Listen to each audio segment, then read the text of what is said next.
So ni ada, ni apa oyster So kita nak try. Jadi oh, dia tak bagi tulu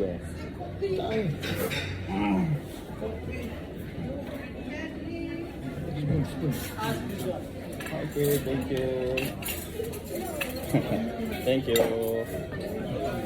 Oh, kita nak try makan oyster. Kat Malaysia tak makan, sini baru nak makan.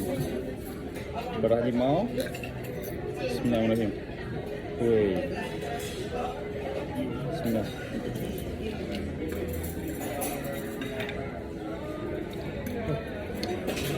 Aneh sikit.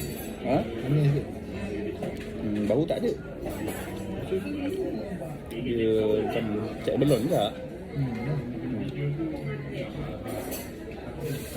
First time makan belon, first time makan oyster dengan babi goreng. Okay. Tapi yang diorang ajar sekali sebut hirup kan? Ini jenis apa, oyster jenis apa tak tahu lah.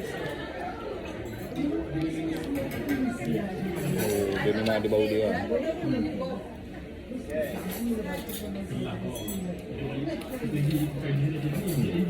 Cukup lah. Rasa dia ada rasa dia. Lebih kurang abalone.